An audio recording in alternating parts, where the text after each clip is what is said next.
And of course, as always, we want everybody to know that whatever is discussed on the show is the opinion of our guests and don't necessarily reflect our official policy. Although I do have to say, if we say something, maybe it does reflect something for me and or myself.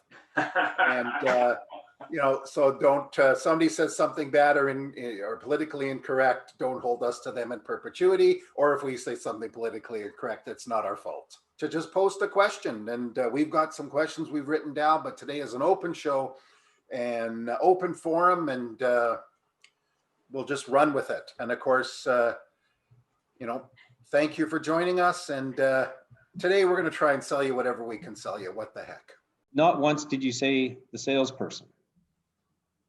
And so you start to say to yourself, like, and I remember those, like, you get a call from the owner and he's like, I got a guy looking for this and whatever. You don't walk that out to a salesman because you can't trust that that's going to happen. You handle it yourself and you take it as far as you comfortably can. You hand it off to a GSM, a GM, or an SM, whatever, and the deal gets done and the owner calls you in 3 days and says, how did it go with Bill?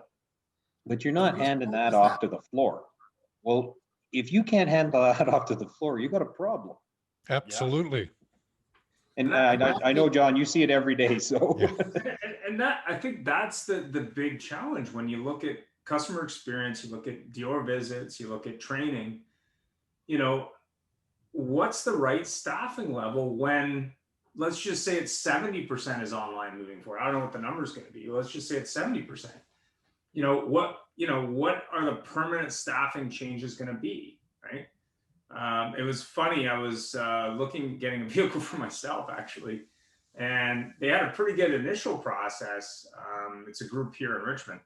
I know the owners anyway, but initially they had the emails from the BDC department, I think, for the group, and then I went into the store and they got me a person, but that salesperson isn't following up. He's relying on the BDC to do that.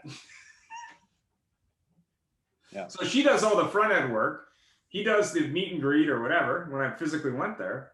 And then he's relying on the BDC to do everything else. Like he's not even connected to the process. Well, so just a question for everybody on here, because there's a couple I don't know. So I don't know what you bring. I don't know what your history is or whatever. So I apologize. But what's everybody think of the commission style structure going away and actually just hiring people to do a job? Because I had guys when I was on the floor, they're making $1.50 and I can't get them to walk them to the service department.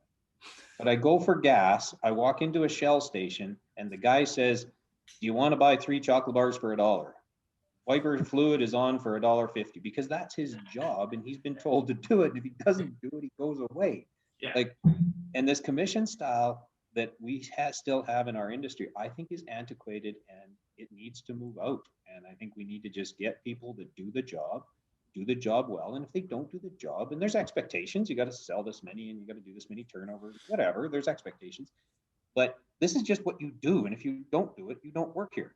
Like, I don't know. What's everybody's opinion on that? I would agree. Like, I mean, I think, and I wouldn't say it's true in all cases. I think there are examples at every dealership where somebody working there, or a couple people working there, actually care enough to do everything right. And then I see dealerships where it's like, no one there seems to want to do anything right. So I think really, and I think John's spoken to this in the past, the way you design your comp plan matters. It does, right? And John, did you have it where it was 2 stages where once somebody proved themselves for whatever 6 months, a year, and they were doing everything right and they were saying what you wanted them to say, then they moved to a different pay structure? I heard that. It's entirely up to the dealership which route they want to take. I came up with a pay plan based on the fact that many dealers have a challenge hiring people new to the industry. So I said to dealers, why not take the average pay scale in your geographical area? So let's say that the average pay is $3,000 a month. So you're hiring someone new for your sales department. What you do is you guarantee that they won't make any less than $3,000 per month while they work for you. However, there are minimum standards that they're going to have to meet. and they're going to get paid based on the activities they do relative to the sales process. So, for example, someone walks in, you get the person's name, you get their phone number. Right away, just for that, you get paid. Let's say that you set an appointment, you get paid for it, even if the appointment doesn't show. If the appointment shows, you get paid again. When you sell a car, you get a flat fee, but you also get paid, for example, on a demo drive. If the person has a trade and there's an appraisal, you get paid. If there's a proposal placed in front of the person, you get paid. So for steps within the process, you get paid. And then there are volume bonuses, and then there would be bonuses based on that. If in fact at least 66.7% of your appointments show, in other words, 2 out of 3, you get a little bonus.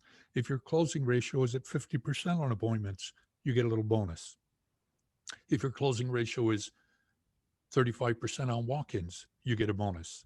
If your demo drives, appraisals, proposals are at the 80% level, you would get, again, bonused on that.